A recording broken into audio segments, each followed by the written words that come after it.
Hello, my name is Debra Wallace, and I'm a licensed marriage and family therapist, and I want to share my positive reframe for today, and I'm going to do it on the classic to-do list.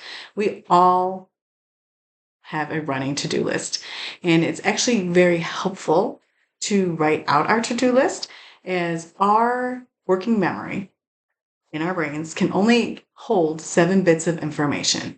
And what will happen if we take on more information, more stuff, and in our 24/7 day and age now of things being our nervous systems are being bombarded with constants. You need to do this. You need to do this. You need to do this.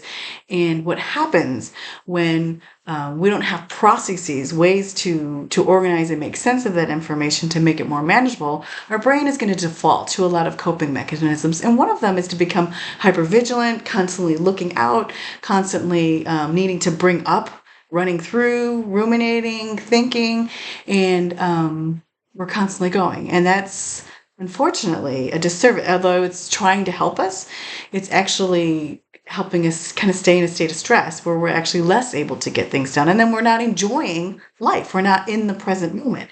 And so it's really important that we make time to stop and to slow down. And there's actually a paradox that occurs that when most people say, I don't have time, and no, I don't have time to even make a list. You just got to go, go, go, go.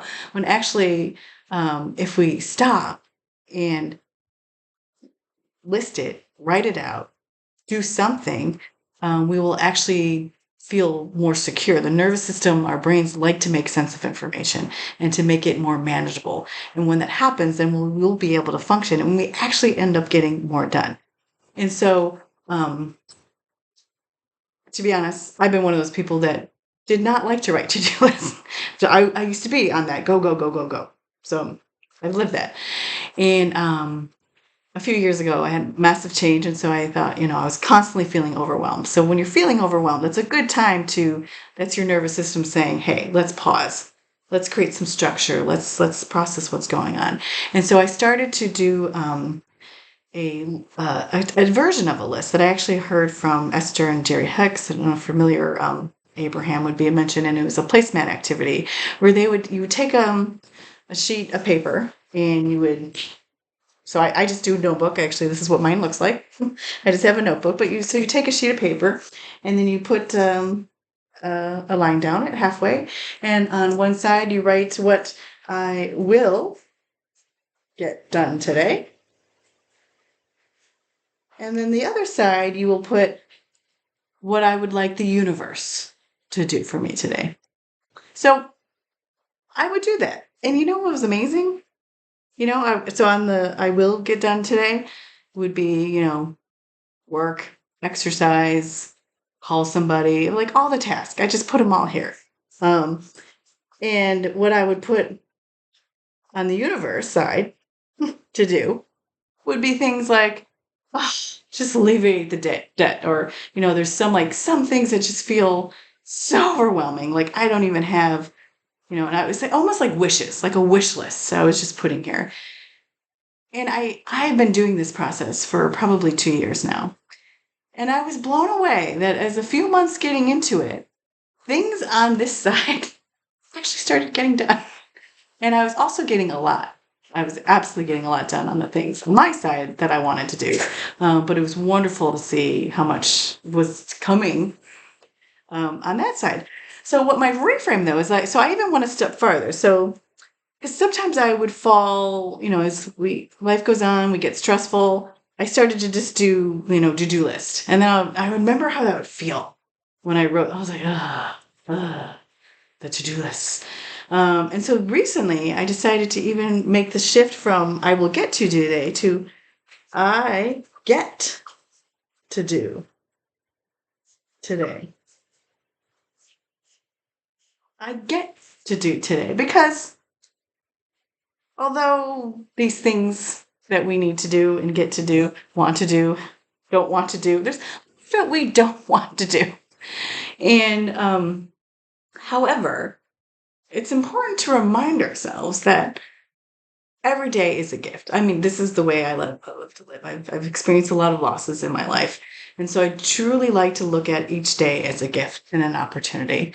And with that, I need to remind myself that I am alive today and I get to do these things. As remedial, frustrating, seems like they never go away, I get to do them.